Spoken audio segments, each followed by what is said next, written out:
Hello and welcome to Confidently Wrong, a show by regular dudes talking with confidence about content we have no right to speak about with any kind of authority, but do it anyway.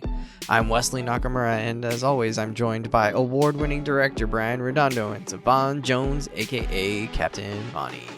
This is episode 157, and we talk about feelings through our experience watching Inside Out 2. I'm confident that it's going to be the best show you've ever listened to, and well, hey, if it's not, you can always ask us for a refund.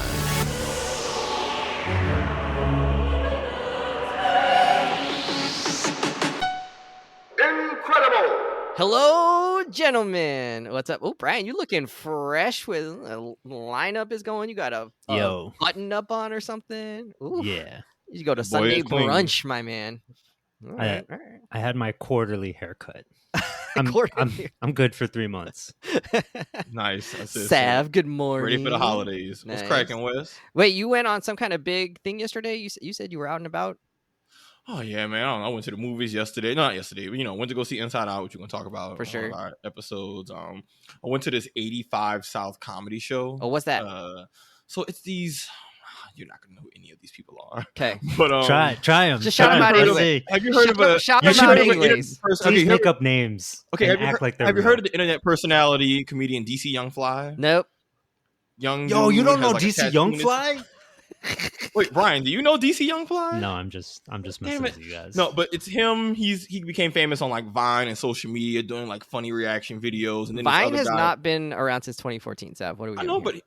But he's been around for a while. Like he started doing Vines, and then he ended up being on Wild 'N Out as a regular cast member with Nick Cannon. He really built up his his game. But him and these two other like comedian guys. But the show is basically like a mostly improv show. It's kind of like them BSing, joking on stage. They do a lot of improvisational songs with the band, but a lot of it is them telling jokes, riffing off each other, but then also effing with the crowd, doing insane crowd work. Were you front row and they pointed you out? Thank God. They're like, look at Cornel West over here. Thank goodness. No, but boy, they had an older looking dude and they went in on him. It was like, his name Otis, an older black dude named Otis. They went in. It was hilarious. They had the security dudes on stage. They were grilling them. The security guys? The ushers who got to just stand there by the stage and just kind of be like, they were on their heads. Where was this held at? Little Caesars Arena. Oh, so it was like big. Play. Yeah, it was like sold out. It was a nice show. Oh man. God forbid. For the record, this is like a very black comedy show. For sure. Woo, they had a white dude sitting up in the front in the roast section where they give you a hard time. I was like, woof, you are a brave man. He wanted it. He was ready. If you are a white dude in the front seats of a mostly black comedy show where they are doing crowd work, woof, that man did not stand a chance. Honestly, every white person in the near part of that stage for the record, everybody got cooked no matter what. And they even said like everyone was getting cooked. Yeah. But if you were white, you're not gonna be able to fly under the radar. Have you ever seen that Key and Peele sketch? Calling kids. You know the one that I'm talking about where there's legendary one. Yeah, where Jordan Peele is like so visibly messed up that he's asking the comedian to look over his insult way, comic. And roast him, and it's like it would be like wrong to insult him, like that's how bad it is. Yes, and I remember that dude. He's trying to look everywhere but that guy. It was great. So it was very much like on that level, but in reverse. Nice. But I did that. It was a great time. I had never seen them. I heard of them. I had friends who talked about them. I kind of just went in not knowing like what to expect, and my face was hurting from all the laughing. Oh, that's awesome. So there's more I'll share, but I can't share in this space. It's kind of inappropriate. The only time I've laughed so hard at like a comedian show or whatever, a comedy show, I went to see podcast we recorded. Well, that too. I mean, always with you. But I went to see the Kings of Comedy in a movie theater. Oh my God, I was like Cedric the Entertainer, Steve Harvey, Bernie Mac. I saw the movie, but it was in a theater, and I was dying. Oh my God, like I could not stop laughing. Like the Bernie Mac stuff, just broke me. I was just like so broken by the end of that movie. Man. and I'm feeling superior to you two gentlemen because, like every good What's Instagrammer new? knows. Yeah. You have to, let people know when you exercise. And I went for a run this morning. It was 40 minutes. It wasn't the fastest, but I was out there. I came back. So before we've recorded, I've already got my exercise in for today. And, that makes me better than you two gentlemen. So I just wanted you to know that and our listeners to know that. As long as your lung doesn't collapse during this recording. Oh my God. 2005, bro. That was awful. Brian, did you come visit me? You did, right? I did visit you. Yeah. I think someone dragged me. It's like, oh my God, the student hospital, that place is far. I feel bad for my boy, but it was not far. It was what you want me to do? I can't fix your lung. Yeah, but I was glad for the support. He came out to see me.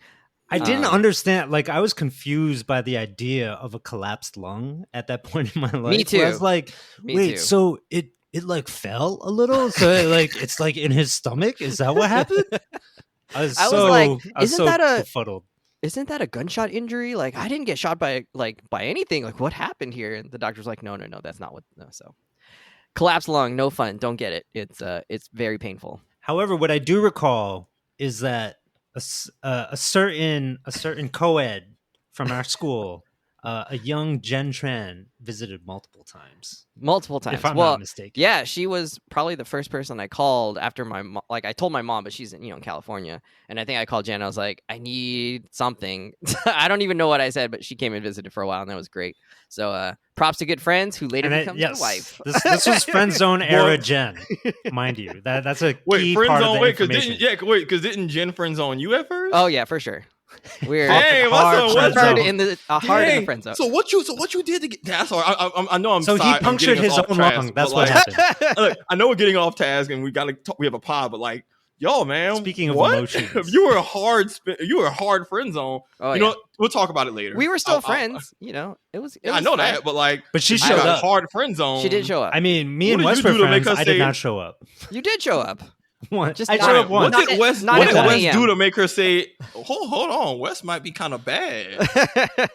Well, there was no romantic hookup after that, so I don't know. Did she or did she not jump in the hospital bed with you? No, did not. Okay. All right. Okay, let's move on. That was also the only time I peed on myself, so good times. When she visited? What? No, that was on my own. That was on my own. The nurse had to come in and help me after that. It was good times. I don't know how that happened, or like what are we supposed to gather from this? Anyways, it was not a problem with my bladder. It was that I was clumsy. Anyways, so I'll tell you, it's easy. I was trying to pee into one of those like containers they give you. You just pee on the bed, which is surprisingly hard to do because you're like used the to peeing bedpan. No, it was a container. It was just like a cup. I don't know. It was a container. It looked like a bigger bottle thing. Anyway, so you're like trying to pee in it, and you like, have you ever tried to pee in it like while you're sitting down in a bed? It's like mentally like there's a block, right? Like you can't do it. So I'm like, this is weird. And then I finally like took like 10 minutes to like do this process, go pee, do the thing. And, I got it, put it on the side, started pulling my pants, and I knocked the bottle like off balance and it spilled on my pants. So I spent 10 minutes trying to fucking get over this thing and pee into the bottle, successfully did it, and then just pissed myself anyways. So, good times. That was a waste of time. So Wes has actually been crafting this lie for the past 20 years, because really he just pissed himself. There's a bottle and I knocked it over. And no, come on, man. We know you. Hand to God, actually, just let it go. Yeah, I have nothing left to add. It was the stupidest way to pee on yourself. Let me tell you. All right, Inside Out. No wonder you were friend zoned. Anyway, speaking of embarrassment, all right, so it's been a number of years. I'm hearing an echo, but that's fine. I've number of years since we've seen Inside Out 1. Star of the show was Riley and Joy. Joy played by Amy Poehler. And we get into her mind and we see all of her emotions. The first movie was a pretty big hit. I don't know how big. I don't know how much money it made, but I think everybody looks back fondly on that. I know my sister really likes it. I enjoyed it. How did you feel about the original movie? What do you remember about it, Brian? I remember, I really remember the memes that came out before the movie arrived, where everybody was like, "Yo, Pixar, they do these crazy movies. They did toys with feelings, and then they did cars with feelings, and now they're doing feelings with feelings." Oh, that's pretty funny. Good job, internet. Yeah, and of course, like this is probably, I want to say, maybe peak Pixar, near peak Pixar, right? Like there has been a lot of trail off since the first Inside Out came out. Where we have a lot of subpar sequels and a bunch of misfires, but Inside Out, the first one, was probably peak Pixar. I remember it being a really entertaining movie.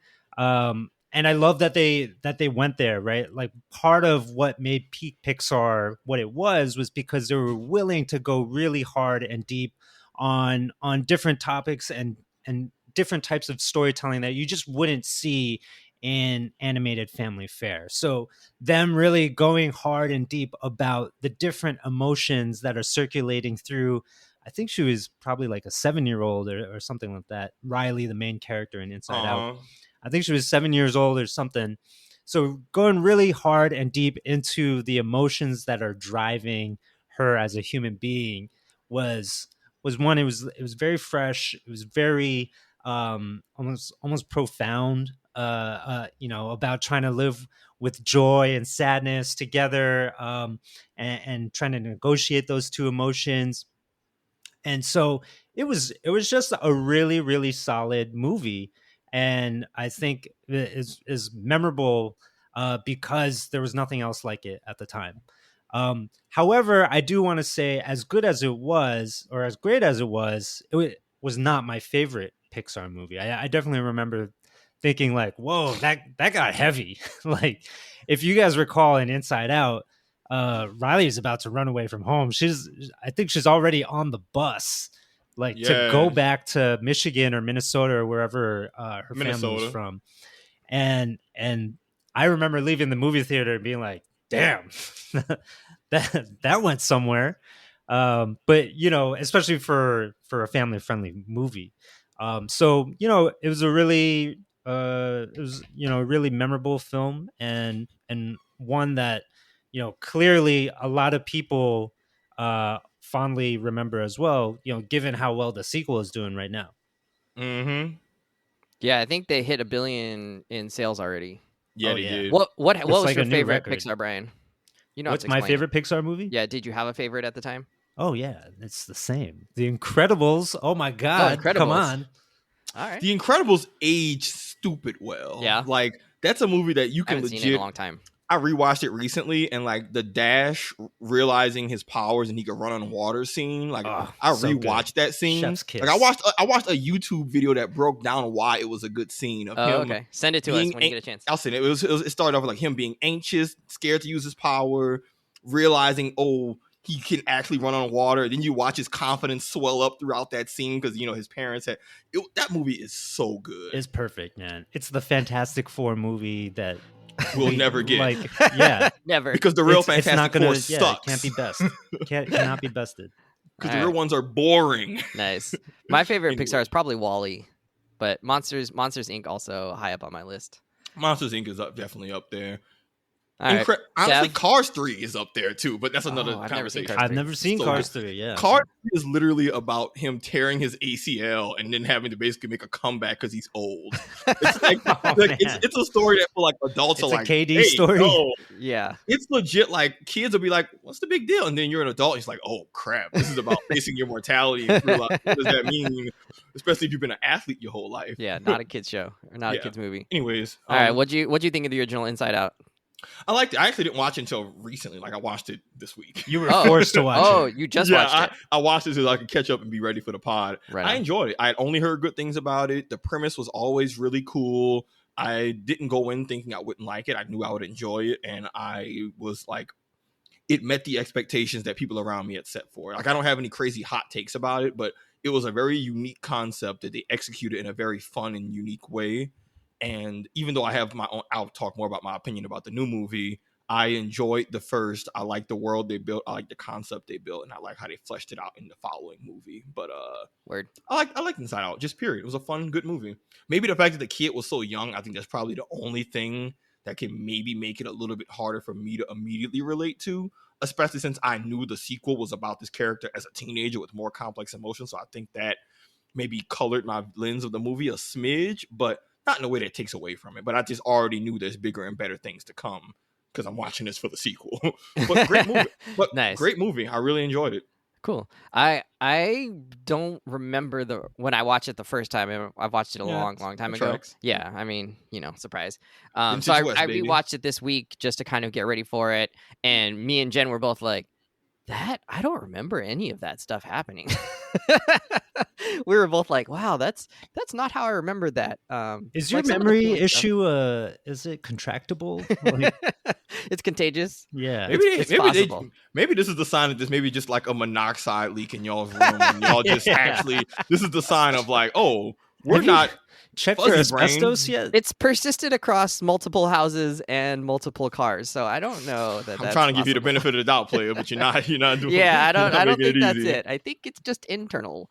So I rewatched it this week, and actually, I was telling you guys before the show, I was actually like kind of crying towards the end. I don't Kind think of it's a spoiler. crying or crying? Which is Yeah, it, Wes? crying. Like there were tears in the eyes. I don't think they dropped, but they were Okay, in there. You were welling. Yeah, Yeah, welling yeah. up, welling up. Yeah. With the, I think it was more just like when she kind of broke and Sadness takes the wheel and she kind of like tells her parents like all of these things that are sort of going through her mind and why she's, really upset.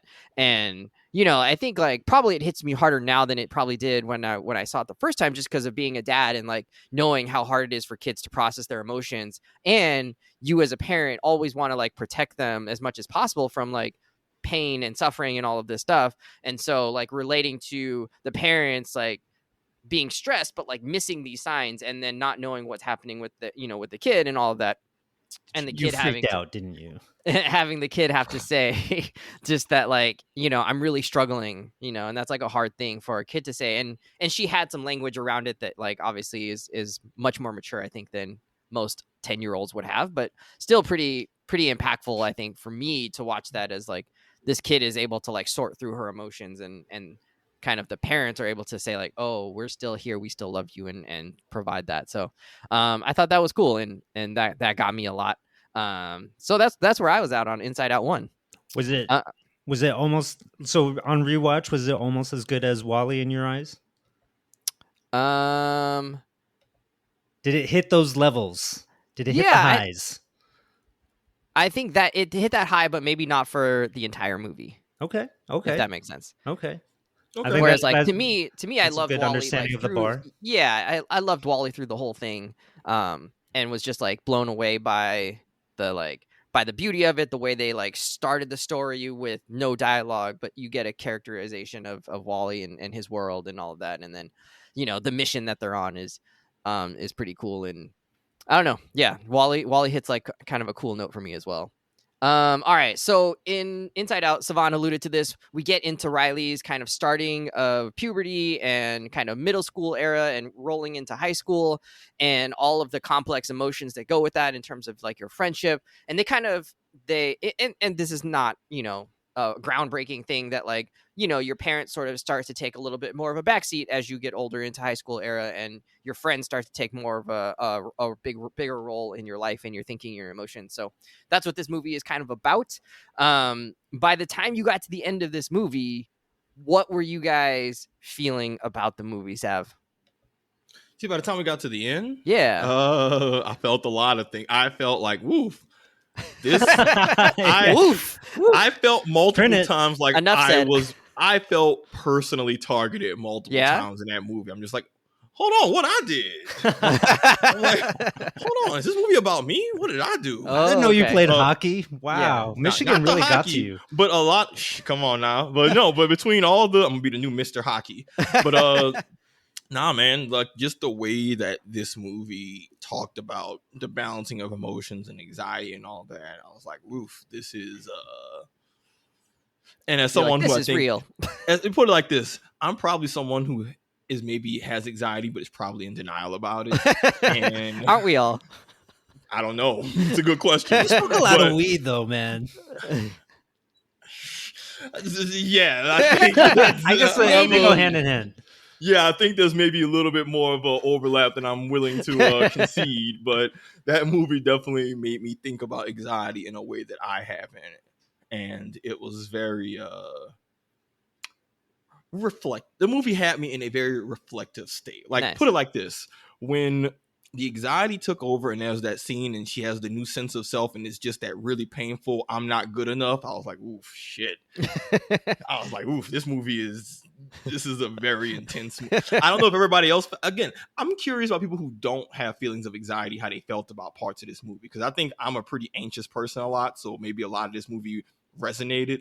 I'm very curious about that because I'm wondering if that impact, because I think the best parts of the movie to me had to do with being able to relate to it when it comes to anxiety. But I feel like if you don't really relate to that struggle, then it might be, I'm just curious how that might have impacted how certain people took in the movie. Interesting. Brian, how'd you feel? I don't think I have anxiety, not in the same way that people that I know who for sure have anxiety have it. Mm-hmm. Like I've witnessed it play out and seen how debilitating it can be. So I understood the movie from that lens, and I was like, wow, this movie feels, one, really well researched and like understood about those feelings and the role that they play in relation to other emotions as well.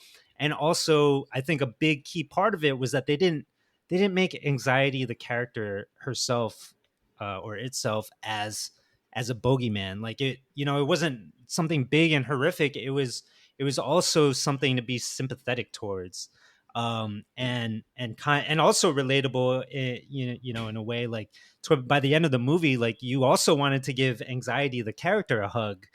And I think, my understanding of how people are dealing with this and some of the strategies that like therapists give to people that deal with anxiety, all of that was coming through during the course of the movie, in the ways that they're trying to quell anxiety, but also in the way that anxiety was taking over Riley's mind, right? Like one of my favorite moments was when, Joy and company arrive at the imagination sector of Riley's brain, and anxiety has hijacked all the animators in there to come up with drawings of like the worst possible scenarios ever. And like, keep piling on as many as they could come up with, and worse and worse and worse. Just in case. And that is it. Like, to me, that was such a smart, entertaining, but like on point representation of how people's brains work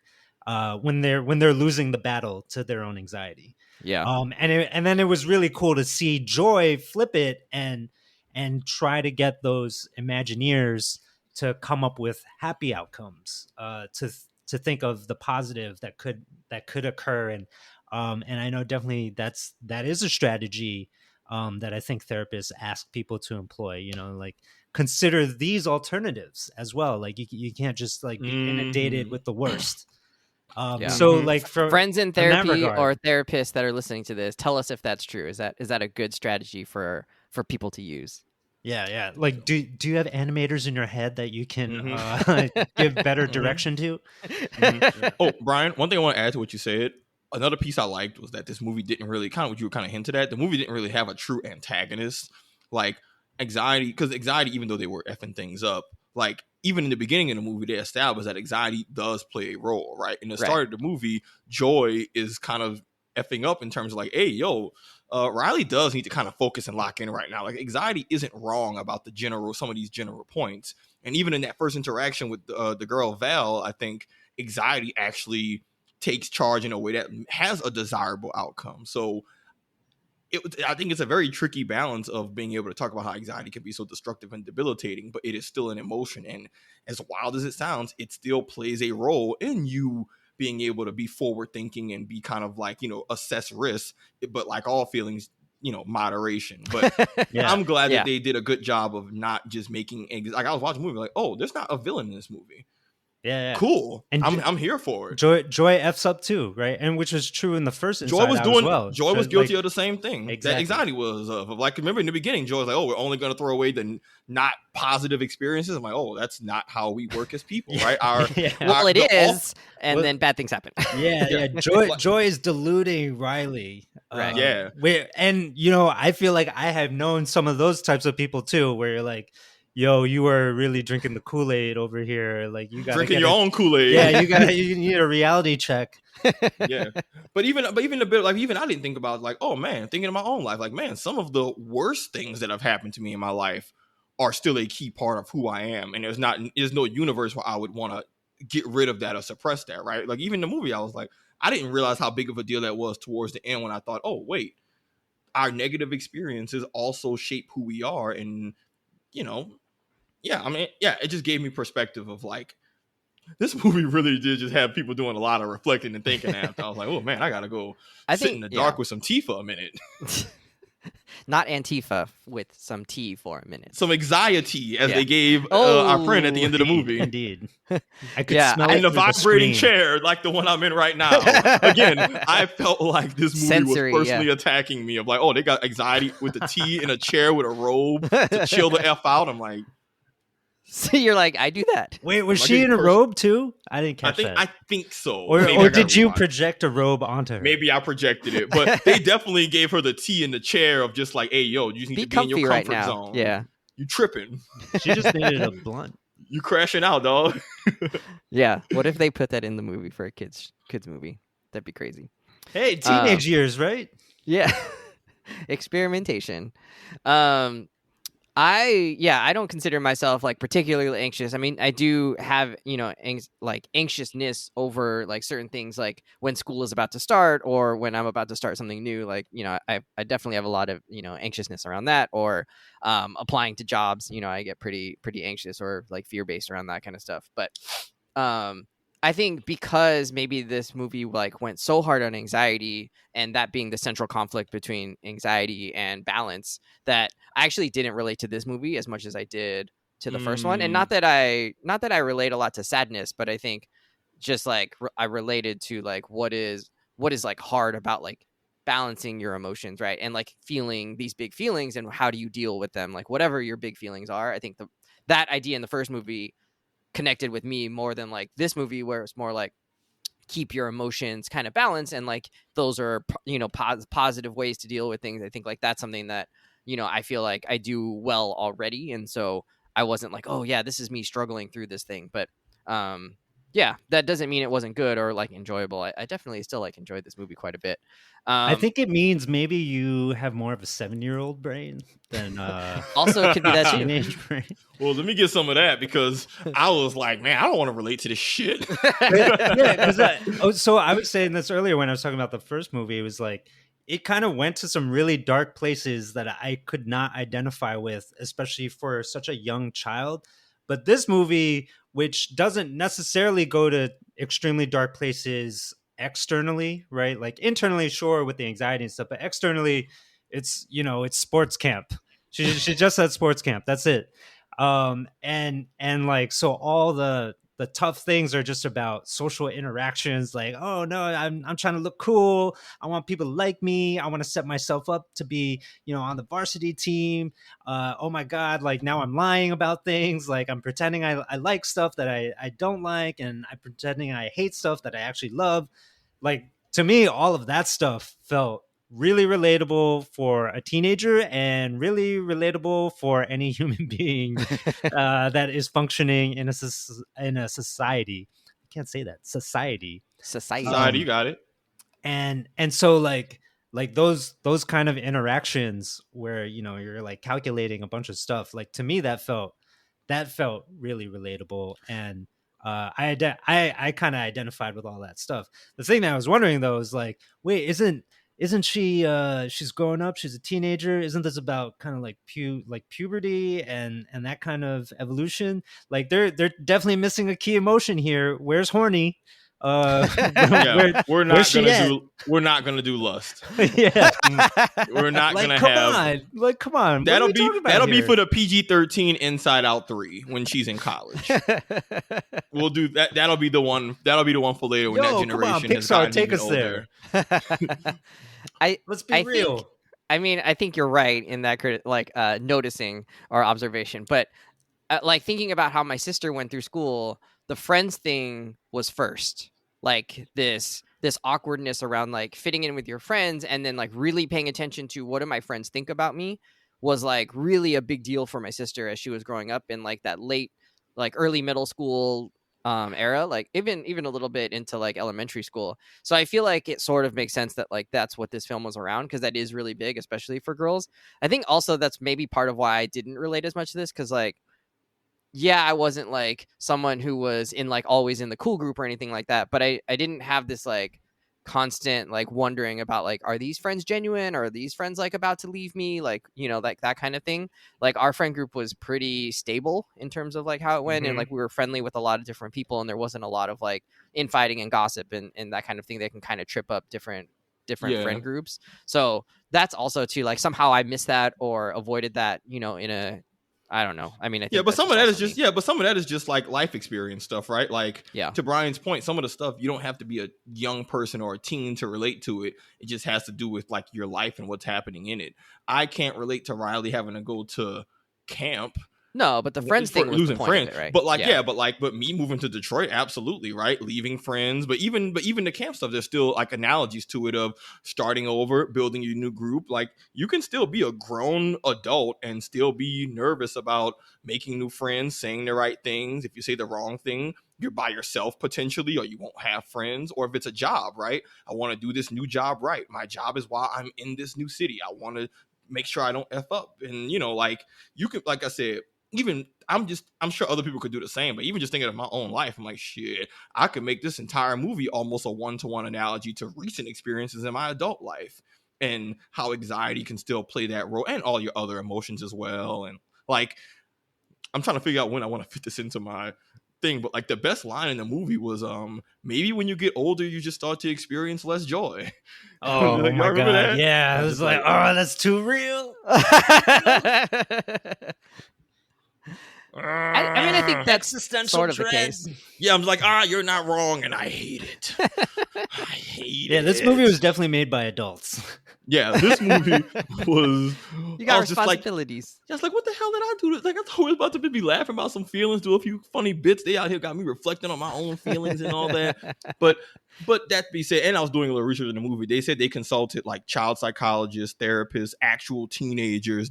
So to your point, Brian, you said earlier, they did do their homework of just how to try and make a lot of this very relatable. But considering that this is about a teenager, I still think they did a good job of making those teenage experiences maybe not exactly what you can relate to, but you can be at any stage in life, I think, beyond that and be able to still think, yeah, I get it. I know what it's like to have to meet new people, start over, be unsure of yourself. Like, these are all very natural feelings. And they, like, to the point in the movie, like, that's the best thing. Anxiety doesn't go away. There's no beating anxiety. You just have to learn to adapt and live with it and incorporate it healthily into the rest of your, like, emotions. And that's not an easy, sexy answer to hear, but it's the truth. And I don't know. I really like this movie from just a making you think perspective. I'm just imagining Savon at work pretending to know who Dua Lipa is, and like, oh yeah, I love her, yeah. To all his young coworkers. I mean, look, when people at work start talking about Michigan stuff, and I kind of just gotta. You guys ever? I don't know what that smile is. You ever played euchre? I'm like, it's like that's me trying to like just make sense of. Wait, I'm confused. I'm lost. What's happening here? Like I said, the more things change. I love drinking euchre. Baby. Yeah, euchre. Yeah, like what's a euchre? It's a card game. I'm like, oh, I don't know that shit. But, all right. Yeah.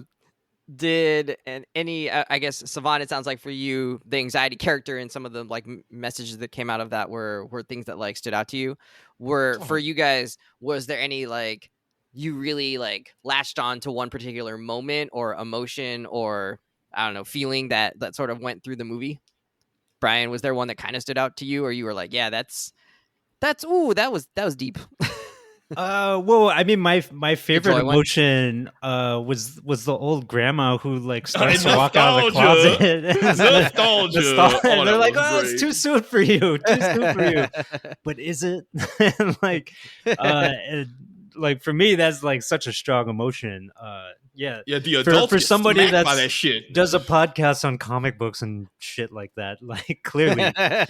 I think like that was a key thing. But one of the moments that I loved the most was when Joy and company go to Riley's vault and see the things that she's locked away, like the PlayStation 2 like video game swordsman person. The cloud Yeah. Final Fantasy Yeah. character.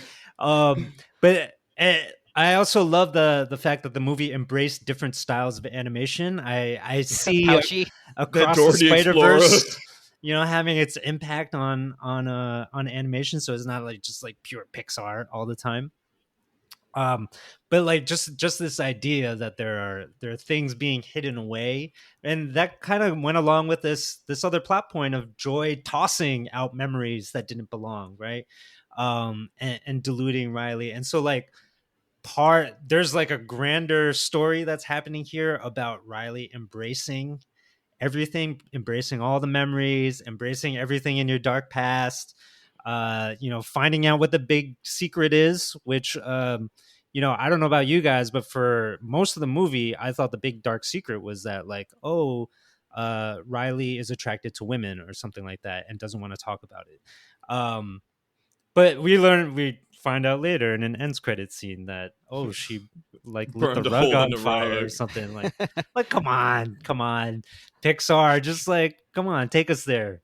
But anyway, I like what I'm saying is like there's definitely a whole arc going on in both movies, I think, about as an individual Riley has to come to terms with everything, good, bad, ugly, whatever, and embrace it. And I think that is such a important and actually lovely concept that I'm really happy to see portrayed in this series. Mm-hmm. I think what kind of stood out to me, or the thing that sort of stood out to me, was like when one like anxiety memory comes in right into the sea of whatever, into the belief systems, and it's like so powerful because it like immediately springs up like this belief of like you're not good enough, right? Or like you're gonna mess this up, or you're gonna like fail. That's tough. And it's like, I don't know. I thought like, man, like that is one of my biggest like hurdles. Like me personally is always like, I don't want to fail at something, right? I don't think I'm going to like, I don't want to even try it if I'm going to fail. And so to see that, it's like, oh man, just like one slight move and a slight, like wrong calculation in terms of like how you're thinking about something. And all of a sudden now you have this belief that's like stuck there. Like you can't really get rid of that very easily. And then it's sort of, obviously like then other like negative beliefs about herself like start to spring up. But just like from that one strong thing, and like you can sort of like really undo your sense of self. I think that was, or like distort your sense of self. And I thought that was like, to me, the thing that was most like salient to me is like, oh, you like really do have to protect how you think about things and keep things in that balance and that perspective, because like you could not easily, but like sometimes like you can just sort of like get tilted in one way or another, and then that becomes your narrative for your own self and your self identity, and that can be really tough to get out of that hole. So I think that was the thing that was like, ooh, that's like a really really salient point to me, like personally, because it was just like, oh, you gotta like, you still have to like recognize all those other things about yourselves that you believe in order to like stay sane, right? Otherwise you just sort of like get stuck where you are. Sav, did anything like really stand out to you? Yeah, two things I kind of touched a smidge on, but I want to go more into. The big one for me was like, yeah, man, I don't know. Like, again, I don't know. I've never been to a doctor about anxiety. This is just me knowing what I know about myself. But like, man, I was just relating really hard to all the anxiety stuff in the movie, and that just was not what I was expecting going in. That kind of like, honestly, that really threw me for a legit loop of Interesting. Like, oh shit, this is hitting home. Like for me, there's two powerful parts. It was, I said before, with the new sense of self had that voice now in Riley's head saying not good enough. Like that for me, that hit home. I've definitely dealt with feelings of just, self-doubt and being your own worst enemy. And I never really thought too deeply about it. But when that was happening, I was like, oof, I've been there. And then the other, similar vein, like, I don't think I've ever had an anxiety attack.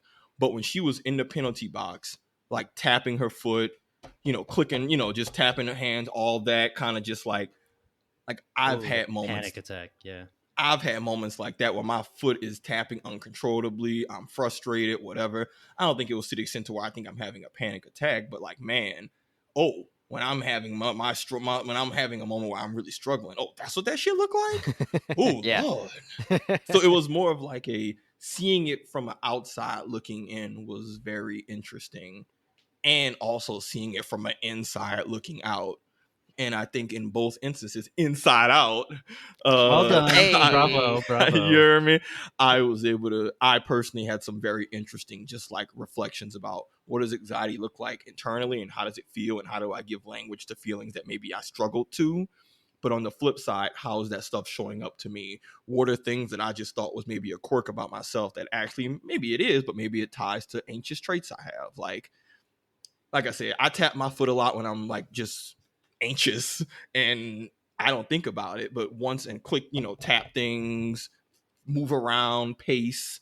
I never thought it was a big deal, but seeing how it looks in this movie just kind of made me realize, oh yeah, man, you gotta, again, normal feelings, but you have to find balance and figure out what are healthy ways to manage and cope with these emotions. Because again, the movie said my other favorite point, anxiety does not go away. It's a part of you. It is an emotion that you need to be a healthy person. How do you balance it in a way that's like healthy in moderation? And even though anxiety was the villain, not the villain, anxiety was the challenge in this film, any one of those emotions could have also been at the forefront the way anxiety was and could have done just as much damage in a different way. Yeah, I love that they zoom into the brains of the mom and the dad at another point, and it's God, like a different emotion that's controlling the console, right? That's in charge. And then they just put like a mustache on them all. They just give them that one trait the parent has. So all the most, feminine ones just have a mustache. That bit was so silly and so hilarious. I could just do versions of that bit all day, and I could just watch a show about that. I enjoyed that more in the first one where she was like, "Give him the look, give again." Yeah, or when the two discuss and each one are like going full CSI enhance zoom. We got him. Yeah. I thought it was interesting. The mom was led by sadness, but didn't. But like we didn't really get to see like her sadness kind of take over, or kind of be in charge as much. And the other thing that was kind of interesting to me was like I don't think they could have planned for this really, because I don't think they knew where they were going in the first one. But in the first one, the parents both had their same five emotions that Riley had in the first movie. Mm-hmm. And then in this one, we learned that actually like you get a bigger console, you get like more things. And it's like, oh, where did the parents stuff their anxiety, or where is their stuff? And they sort of addressed that by saying like, oh, anxiety like comes out from like backstage to front, like when they need it, and then they can kind of put it back, back into their little home on the side. Retcon. But yeah, those parents therapists, those parents go to therapy. maybe the parents are just really emotionally healthy. Yeah, and they seem like great parents. Yeah, they seem like good parents. Not like the parents are issuing the movie. They're very supportive. The mama already had this. Remember when they said we've been ready for this. We're just gonna plan and read the script. Yeah, I was like, oh, Wes, that's gonna be you, player. We've been preparing for this day. I love the. Yeah, it's a retcon, but I'm just gonna give them the benefit of the doubt and say that the parents are pretty emotionally healthy people. Yeah, they don't let anxiety take the wheel. Take the control panel. Who is leading the dad's control panel? I think anger. It was anger. Right? Yeah. But that's the best part, right? Even though these are we have like these very almost caricatures of what those feelings look like. Anger for one person looks different for anger than another, and one person's anger can be way more chill. Like even Riley's anger in the movie is pretty chill, all things considered. Even though is he? I mean. He's always trying to go off the deep end, and disgust or joy have to be like, whoa. But even he had his chill moments, right? When he became friends with Pouchy and all that. I don't know. He did become friends. I also just like that, to your point, Wes, when they have the different emotions on different folks, they still exist on a spectrum. Yeah. One person's joy is not the same as another person's joy. Nice. Same with someone's sadness or whatever, or anxiety. All right, let's start wrapping this up. Speaking of all these different emotions and who leads, if you were to go inside your Inside Out headquarters, which emotion is running the console most of the time? Who's setting the tone in there, Savon? Oh Lord. Anxiety at least has like a starting spot. They're Okay. at least like okay. So my analogy Anxiety is is that like I feel like massaging the shoulders of the other emotions. my two emotions are probably like a Jason Tatum, Jaylen Brown type dynamic where anxiety is probably more of like the Jason Tatum, and then like. But the real MVP is when the other guy comes forward. And then fear is the one who's like the 1B. So I'm just being ruled fear by and anxiety. I'm just being ruled by fear and anxiety. You're very productive for being ruled by fear and anxiety. So kudos to you. Hey, I overthink a lot, but I overthink and have a plan. I still act on the plan. That's good. It's no, it's not good. Anxiety needs to be demoted. They need to be relegated to a 6-man position. Yeah. They are getting way too many shots on this team. They should not be running the offense. They're your Jordan Poole right now. They should not be running the keys to the offense of Savon. That's fair.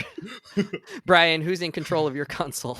I'm probably a lot more like Riley's dad, where maybe it's not exactly anger. It's not like Lewis Black's anger. It's probably more like rage, like just rage. Not a stout, short, like grumpy figure, but like a roided up, like Dave Bautista is rage running the console, and but like he's strapped down. He's strapped down. So we're like we're holding him back, but edging just enough to get shit done. Like, so you got a Bruce Banner. You have a Bruce Banner in there. Yeah. I have a Mark Ruffalo situation going on here. It's like it's like Smart Hulk happening behind the console. It's like he hasn't fully lost control. He's sort of in control, but like it's tenuous. I don't know who's in charge of me. I feel like Goofball Island is in charge of me most of the time. What does that mean? Was there a Goofball Island in the movie? There is in the first one, and it's not an emotion. It's one of her like major like personality traits or something.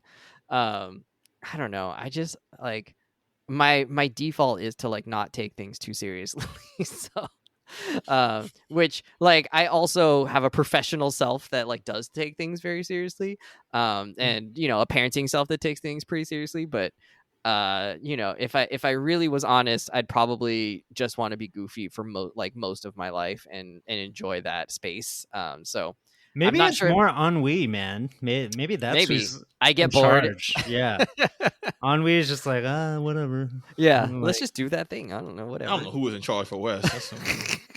Maybe there's no one in charge, and maybe that's the problem. Nah, I think it's some weird. And I think Wes. I think for you, it's some weird mix of. I think for you, Wes, it's some weird mix of like joy and disgust. It's possible. Yeah, it's not really joy, right? Like I think it's no. I think for you, maybe. It's joy and disgust. You seem like a pretty joy. You seem like a pretty like chipper type of dude, but also you very much just.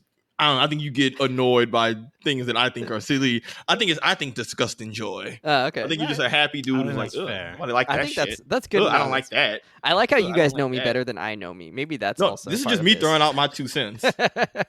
No, I'm saying I think that sounds right. The way you explained it, I'm like, yeah, that could work. I didn't really come up with one for that. All right, so. This movie has been out actually for a month and a half. It's the biggest grossing movie of the year. It beat out Dune 2 at some point, like 2 weeks ago. Should people listening to us, if they haven't seen it yet, should they rush and go see it in theaters? If they haven't yet, before it leaves, should they wait for Disney Plus? Should they just like kind of go off of whether they think they're going to like it or not? And if yes, if the person should rush into it, like what kind of people are you like, yeah, you should definitely go see this? Is there what's your recommendation for the people, Sav? Of whether they should see this movie? Yes.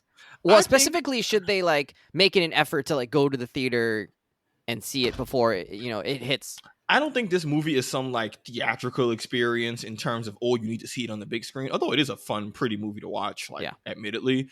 But this movie is not carried by not to say that the art style and visuals aren't great because they are, but that's not why you watch this movie. Okay. You watch this movie for its just really dope and creative concept, the execution, and how it can be relatable to, frankly, people of all experiences and walks of life. This isn't the type of movie that appeals to a certain crowd. It really is like a very universal message that we can all relate to. I love those kinds of movies, and I think anybody could sit down and watch this. Like, I think my mom, you should sit down and watch this. You know, any friend, homie, whatever. Like, this is a movie. Honestly, I think this is a movie that kids should have to watch in school. If I'm gonna really keep it a buck with you, like, I'm not saying you got to write a paper on it, but like, this movie talks about emotions, both movies, in a way that, like, yo, kids would legitimately benefit from being able to learn these lessons about your feelings, how they interact, how they impact you, and how to regulate and balance them. All right, I'm going to tell my principal I'm going to show a movie, and it's for a good cause. Don't worry. I think you could legitimately make an argument of, hey, I want to show segments of this movie to make a point about writing a paper on feelings. Don't back it up now. I want to show the whole movie. You could do that too. I'm just saying. I think you could. There's legit academic merit in being able to make students talk about this as a topic. Hey, we're always talking about social emotional learning. This was about as balanced, and this was a great movie about those exact things. For sure. Brian, should people go and see it in the theaters or wait for Disney Plus? I mean, like, you know, summer movies are a great pastime, and I think in recent years are so far and few between of really like meeting that bar.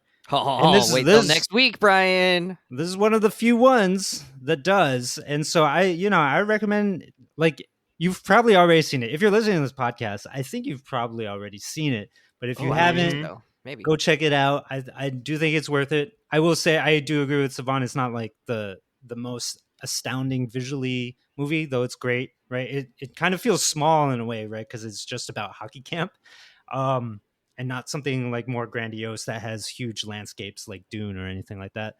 But still like a joy to watch with a room full of people who get the jokes. And, you know, I do think like this movie is for adults. It's for sure, like, yes, required viewing for kids, but maybe also required viewing for adults who got some issues, especially because they did not grow up with, thinking about emotional IQ and stuff like that. There's some MFers out there who need to get in touch with their actual selves and stop lying to themselves, and by watching this movie so they can understand that. And then the other thing I wanted to mention is that is better than the first movie, I think. Oh, I thought so. So I do think it's well. Agreed. All right, different director. So interesting. All right, friends. Oh, so you both think that this one was better? Yeah. Okay. All right. I thought the first one was better, but I thought they were like pretty on par. I don't think if you liked the first one, you'd be at all like disappointed by this one, and obviously you guys thought it exceeded the first one, so that's pretty cool. All right, friends, we're out of here. Go see Inside Out. You can wait till Disney Plus. It sounds like, but for sure, it sounds like all of us would think it's worth seeing at some point. So check it out in theaters now. Disney Plus in probably 3 to 4 months, something like that. Friends, we're out here. See you later. Bye. Oh, next episode we're gonna talk about The Boys. So if you haven't seen the finale of The Boys yet, make sure you do so. Bye. That's your homework.